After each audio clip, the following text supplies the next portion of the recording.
Polemik tudingan ijazah palsu Presiden ke-7 RI Joko Widodo memasuki babak baru. Bareskrim Polri memastikan ijazah sarjana Joko Widodo asli. Polisi pun menghentikan penyelidikan terkait dugaan ijazah palsu Jokowi yang dilayangkan tim pembela ulama dan aktivis TPUA lantaran tidak ditemukan unsur pidana. Hasil tersebut diambil usai polisi melaksanakan uji laboratorium forensik terhadap ijazah yang diadukan palsu oleh tim pembela ulama dan aktivis TPUA, termasuk memeriksa sedikitnya 39 orang sebagai saksi. Bareskrim Polri pun memutuskan untuk menghentikan penyelidikan laporan terkait tudingan ijazah palsu lantaran tidak ditemukan unsur pidana.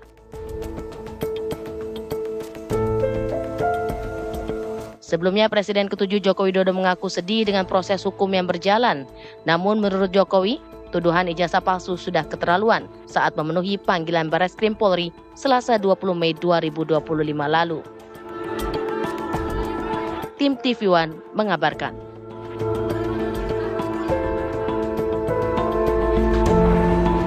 Mendapatkan fakta bahwa benar Bapak Insinyur Haji Joko Widodo melaksanakan perkuliahan di Fakultas Kehutanan UGM melalui bukti adanya hasil studi KHS atas nama Joko Widodo nomor induk mahasiswa 1681/KT mahasiswa Fakultas Kehutanan yang telah diuji secara laboratoris oleh Puslapor dan dinyatakan blanko dan stemper adalah identik atau sama dengan pembanding serta tanda tangan milik Dr. Insinyur Setiono, Dr. Sunardi, dan Insinyur Burhanuddin adalah identik atau merupakan tanda tangan yang sama dengan tanda tangan pembanding. Penyelidik mendapatkan fakta bahwa benar Insinyur Haji Joko Widodo telah memenuhi syarat kelulusan sarjana di Fakultas Kehutanan UGM melalui bukti adanya berita acara ujian atas nama Joko Widodo dengan nomor mahasiswa 1681 dengan ditandatangani oleh dosen penguji atas nama Dr. Insinyur Sumitro, Insinyur Sofyan, Insinyur P. Burhanuddin dan telah diuji secara laboratoris oleh Puslapor dengan hasil identik dengan pembanding bahwa terhadap hasil penyelidikan ini telah dilaksanakan gelar perkara untuk memberikan kepastian hukum dengan hasil tidak ditemukan adanya tindak pidana. Setelah berbulan-bulan menjadi polemik dan menguras energi bangsa ya, akhirnya Bareskrim angkat suara ijazah Presiden ke-7 RI Joko Widodo ini asli. Tapi apakah polemiknya akan berhenti setelah konvers dari Bareskrim atau menjadi pintu gerbang baru dari skeptisnya publik terhadap hasilnya? Kita akan membahas dari berbagai sudut pandang. Sudah hadir di studio narasumber kita ada Irjen Pol Purnawirawan Arief Wicaksono, Ketua Harian Kompolnas. Selamat pagi, Pak Arief. Mbak, terima kasih. Kemudian melalui sambungan Zoom juga sudah bergabung dua narasumber kita. Ada Pak Bambang Rukminto, pengamat kepolisian, dan juga Mas Arya Budi, analis politik. Selamat pagi. Pagi, malam. Ada Mas Arya Budi, analis politik dari UGM. Ya. Selamat pagi, Mas Bambang, Mas Arya. Selamat pagi. Baik. Pertama kita ke Pak Arief dulu. Pak Arief, melihat apa yang sudah ditampilkan, disampaikan oleh Bareskrim Polri, apakah Anda sepakat bahwa kemudian polemik ini sudah harusnya dihentikan? Terima kasih atas kesempatan yang diberikan. Jadi kalau saya sepakat atau tidak dengan adanya polemik ini dihentikan, kita lihat bahwasanya memang hasil penyelidikan yang dilakukan oleh Direktorat Tindak Pidana Umum Bareskrim Polri dengan segala macam yang tadi kita lihat di pengantar ada 39 saksi dari berbagai macam kalangan, kemudian dokumen pembanding dari STTB pada waktu sekolah di dulu namanya SMPP Surakarta menjadi SMAN Negeri 6 Surakarta, kemudian kelas 1, kelas 2, kelas 3 sampai segitu, kemudian ada saksi dari Surakarta itu ada 7, kemudian dari UGM itu ada 51, termasuk rekan satu kuliah junior 82 sampai 88, dan di situ tertulis lulus November 1985. Nah, kemudian juga dari KPU pada waktu di Surakarta, betul, sama di Jakarta waktu mendaftar jadi gubernur dan presiden. Dan kemudian pembanding dokumen-dokumen itu juga dibandingkan oleh laboratorium forensik, bukan hanya STB, tapi juga termasuk daftar nama beliau itu pada waktu lulus Sipenmaru. Kebetulan dari koran itu ya. Benar, foto-foto pada saat berkuliah juga semuanya ditampilkan ya. Kebetulan saya juga lulus tahun segitu. Oke. Dulu saya iya, dulu saya lulus. Angkatan. Saya lulus tahun 79, kan dulu ada perpanjangan, ada setengah tahun. Saya daftar Sipenmaru, proyek perintis 1, tapi di Undip. Teknik sipil Undip. Dan kebetulan saya juga bingung karena waktu itu diterima di Undip maupun di Akabri. Mana yang harus dipilih. Nah, saya lihat sama yang dilakukan penyelidikan oleh Direktur Tindak Pidana Umum ini. Kemudian dari kertas surat segala macam semua identik. Nah, karena ini masih tahap penyelidikan, ya bagaimana, kan nggak bisa diteruskan kan? Baik, Pak Arief, yang menjadi perbincangan adalah penggunaan kata atau diksi identik berbeda dengan otentik. Tanggapan Anda gimana? Begini, jadi kan tadi saya sudah sampaikan dari ijazah SMA Surakarta, bahkan sampai rapot dari kelas 1, kelas 2, kelas 3, ya kan? Itu sudah terkonfirmasi, diperiksa di lapor juga. Identik itu artinya sama. Ya kan? Kalau otentik asli. Otentik asli, identik itu sama ya. Memang sudah terkonfirmasi, terklarifikasi bahwa ini betul ijazah beliau. Kemudian, tapi kenapa bukan menggunakan kata otentik? Yang dipermasalahkan kan keasliannya. Keaslian, Pak, bukan kemiripan begitu. Karena kalau dibandingkan dengan fotokopi misalnya kan identik, Pak, sama begitu. Nah, begini, otentik sama identik itu yang ditanyakan adalah keaslian. Itu sudah tadi kan saya bilang sudah terkonfirmasi, terklarifikasi bahwa betul itu ijazahnya. Itu bahasa daripada laboratorium forensik mengatakan demikian.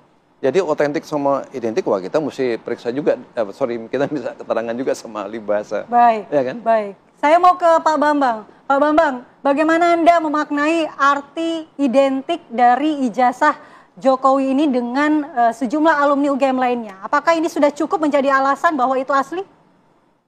Ya, ini akan menjadi polemik baru ya, karena tentu tidak bisa argumen yang disampaikan penyidik bahwa ini identik dengan ijazah-ijazah yang lain milik kawan-kawan Pak Jokowi, tentu tidak bisa menjadi argumen untuk yang bisa disamakan dengan otentifikasi ijazah itu. Karena kalau di masyarakat kita kan seringkali muncul kata-kata yang ambigu, ya kan, asli tapi palsu. Kemudian sudah atau belum, misalnya seperti itu. Dan ini yang akan muncul perdebatan apakah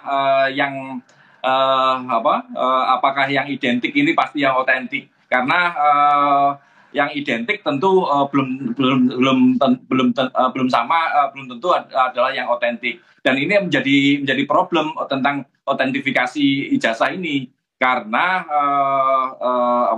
ijazah ini hanya diterbitkan sekali. Dan tidak bisa ada duplikat gitu loh. Itu yang dipermasalahkan oleh kawan-kawan pelapor TPUA gitu. Dan di sisi lain saya mengapresiasi apa yang dilakukan oleh Bareskrim ini dengan munculnya pernyataan bahwa ini identik, kemudian menerbitkan SP3. Kasus ini akan bergulir gitu loh pada pra peradilan gitu loh, yang akan dilakukan oleh TPUA. Mekanismenya seperti itu, karena apa yang disampaikan oleh penyidik Bareskrim terkait dengan identifikasi ijazah, kemudian muncul penerbitan SP3, ini tidak bisa menjadi jurisprudensi bagi laporan Pak Jokowi di Polda Metro Jaya misalnya seperti itu. Karena ini bukan keputusan pengadilan yang bisa menjadi landasan hukum yang menyatakan bahwa ini adalah benar-benar ijazah yang asli yang dipermasalahkan oleh para pelapor seperti itu. Maka mekanisme berikutnya adalah pra peradilan, karena apa yang dilakukan oleh penyidik Barreskrim ini masih diragukan gitu. Makanya pengujiannya hanya ada di pengadilan seperti itu, di pra peradilan nanti seperti itu malah. Baik. Mas Arya, tadi katanya identik belum tentu otentik, gimana nih? Saya tidak punya kapasitas mana yang benar dan apalagi relevansinya dari pernyataan maupun putusan dari Barreskrim ya. Tetapi saya hanya membaca dari implikasi politiknya. Jadi begini, meskipun bisa jadi pernyataan dan rilis kemarin dari Barreskrim dianggap menutup kasus, tetapi yang menjadi krusial adalah persidangan publiknya. Kenapa? Karena baik kedua belah pihak, baik dari sisi Jokowi maupun pengadu, dalam hal ini misalnya adalah tim pembela ulama dan aktivis, itu yang menjadi konsentrasi terbesar adalah persidangan publiknya. Mana yang dianggap benar dan mana yang dianggap salah. Mana yang dianggap mempunyai argumen yang kuat dan mana yang lemah. Nah, sementara itu kita juga tahu bahwa selain rilis Barreskrim, sepanjang kita tahu ada Jokowi juga yang melakukan pengaduan. Jadi percakapan ini akan terus mengisi ruang publik sampai kemudian ada putusan itu. Pun belum tentu itu akan berakhir, karena dari pihak pengadu adalah mendelegitimasi Jokowi di depan publik. Sementara dari pihak Jokowi adalah dalam konteks ini mempertahankan nama baiknya.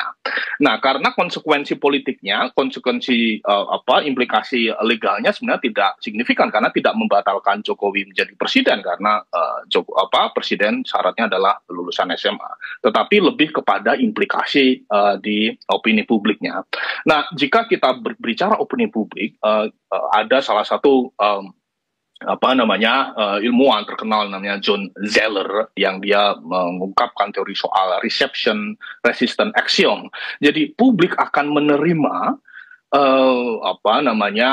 kenyataan atau sebuah pernyataan dari elit jika mereka secara politik aware dan secara value itu punya kesamaan. Itu pun demikian sebaliknya. Jadi dia akan menolak jika secara politik mereka tidak menolak jika dia aware, melek politik, melek literasi dan seterusnya, tapi bertolak belakang dengan nilai politiknya.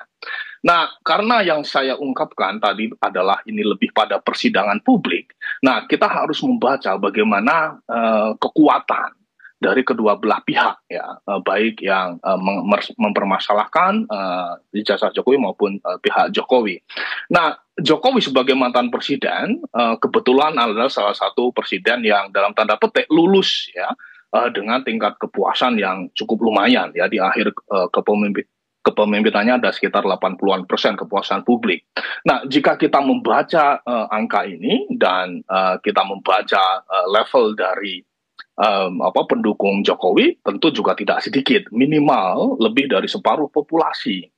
Nah, ini yang kemudian akan menjadi masalah dari pengadu jika mereka berusaha untuk memulai genderang polemik ini meskipun Jokowi akhirnya lengser. Kenapa? Bisa jadi yang terjadi adalah Jokowi justru yang mengambil alih genderang dan kemudian tidak sadar para pengadu sedang menari di genderangnya Jokowi karena bisa jadi Jokowi kemudian menempatkan dirinya sebagai korban di dalam opini publik yang berputar ya, diserang dan seterusnya.